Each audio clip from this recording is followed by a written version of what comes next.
People arrive at their opinions and beliefs through a number of different routes. One is everyday experiences and common sense. We have ideas from our authority figures, such as physician, the president, or pope. A third source is revelation, such as divine experiences, prayer, magic. Tradition is another source, such as taking brandy for a cold or planting crops by the moon. And then a fifth source of knowledge is research that uses empirical methods. Empirical methods focus on observable phenomena. In other words, things that we can observe.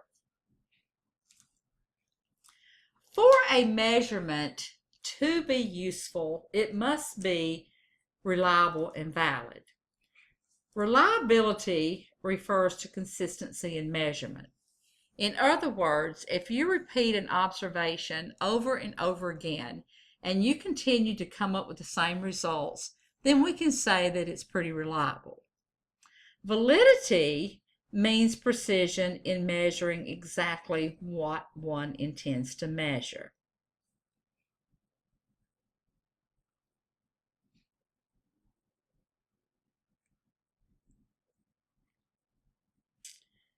When looking at relationships among the variables, cause and effect is a relationship in which change in one variable causes change in another.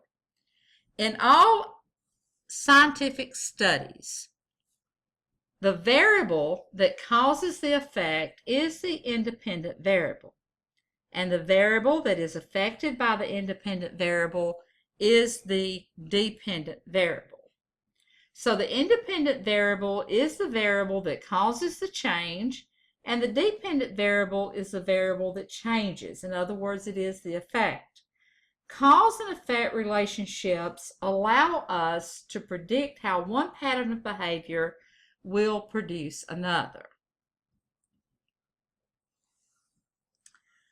Objectivity is the standard that the personal biases and values of the person doing the research cannot influence the data reported or the interpretation of the results. In other words, one's religious, political, or other beliefs should in no way determine the findings of a study. Max Weber stated that people usually choose value-relevant research topics. That is, topics they care about. But he cautioned that once their work is underway, researchers should strive to be value-free. That is, we must be dedicated to finding truth as it is rather than as we think it should be. Researchers must try to stay open-minded and be willing to accept whatever results come from their work, whether they like them or not. Many researchers believe that we can never be completely value-free or even aware of all of our biases. However, Weber's argument still carries much weight in sociology today.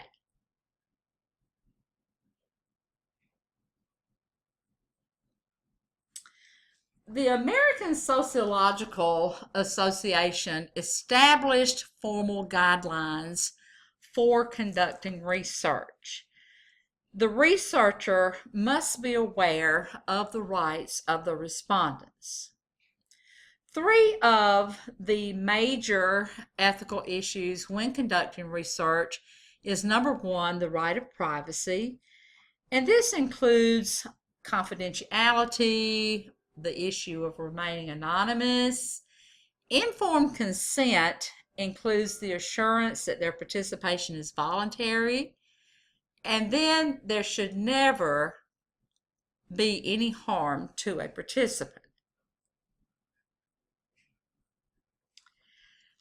There are four methods of sociological investigation. We have what is known as an experiment, we have a survey, participant observation, and then existing sources. The experiment is a research method for investigating cause and effect under highly controlled conditions. It is the type of research that we use least often because we're using human subjects. And when you're using human subjects, you are limited as to what you can do. So, experimental designs is a procedure used to determine cause and effect relationships in carefully controlled situations. One of the pitfalls of the planned experiment is illustrated by what is known as the Hawthorne effect. It was recognized in the 1930s, and there was a group of researchers that was led by Elton Mayo, which conducted an experiment at the Western Electric's Hawthorne plant. It was a study to determine environmental and social conditions on workers' productivity, and they wanted to study what factors such as lighting, temperature, the number of breaks, and there were some other things that they looked at, but they wanted to look at the influence on worker output and efficiency. And what they found was that many people in the plant found out that there was a research project going on, and simply because they knew they were participating in the research project, many of the subjects changed their behavior. The survey is a type of research that we use most frequently, and we draw from samples, which is a group of people chosen from the population. Some examples of survey research include the popular opinion polls that's reported to the American people on a daily basis. A major problem with the survey is if a sample is biased, the wrong conclusion can be reached.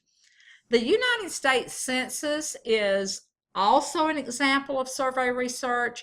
However, a census is a full enumeration of a total society. There are no samples.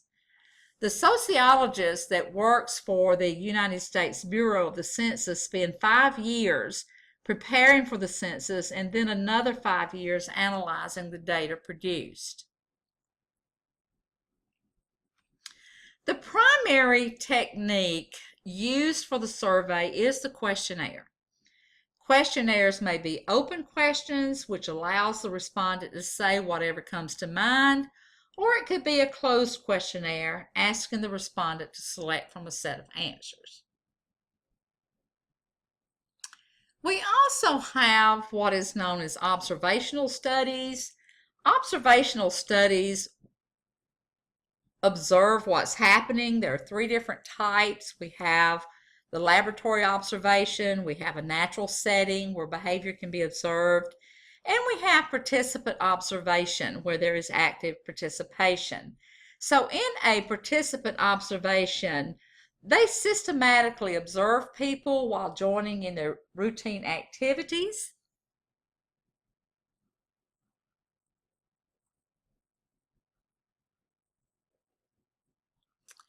And then we also use available data such as existing sources,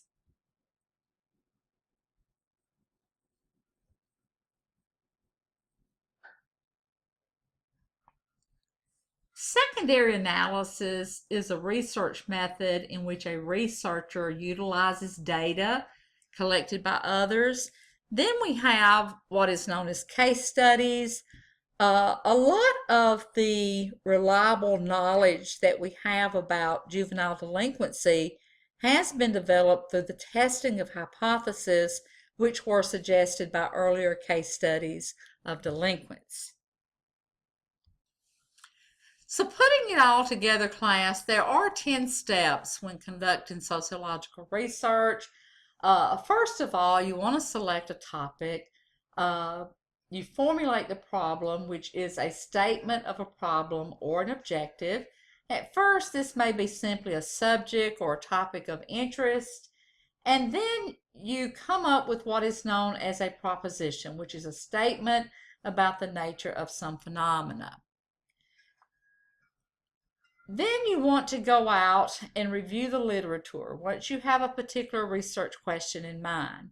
You want to know what others have said about the topic, what theories address it, what they say, what research has been done previously, are there consistent findings, or do past studies disagree? Are there flaws in the body of existing research that you feel like you can remedy? Now, if the proposition is formulated so that it can be tested, it is considered to be a hypothesis. You want to develop your hypothesis for testing. At this point, you will also formulate your research questions.